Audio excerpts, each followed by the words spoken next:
ಶ್ರೀ ನಿಜಶರಣ ಅಂಬಿಗರ ಚೌಡಯ್ಯನವರ ತತ್ವ ಆದರ್ಶಗಳನ್ನು ಪಾಲಿಸಿ ಮುರಳೀಧರ್ ಕುಲಕರ್ಣಿ ಹೇಳಿಕೆ.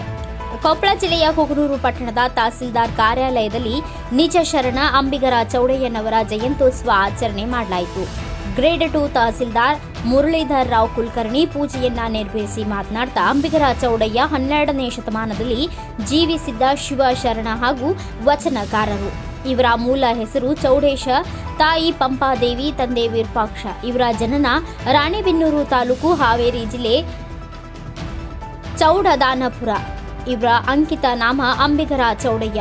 ವೃತ್ತಿ ಅಂಬಿಗ. ಉಳಿದೆಲ್ಲ ವಚನಕಾರರಿಗಿಂತ ಭಿನ್ನ ಹಾಗೂ ವಿಶಿಷ್ಟ ವ್ಯಕ್ತಿತ್ವ ಇವರದು. ಇವರು ವೃತ್ತಿಯಿಂದ ಅಂಬಿಗ, ಪ್ರವೃತ್ತಿಯಲ್ಲಿ ಅನುಭಾವಿ, ನೇರ, ನಿರ್ಭೀತ ನುಡಿಗಳಿಂದ ವಚನಗಳನ್ನು ಬರೆದಿರುವುದು ಮತ್ತು ಬಸವಣ್ಣನವರ ಅನುಭವ ಮಂಟಪದಲ್ಲಿ ಸಮಾನ ಭೂಮಿಕೆಯ ಸಮ್ಮೇಳನದಲ್ಲಿ ಸೇರಿಕೊಂಡವರು.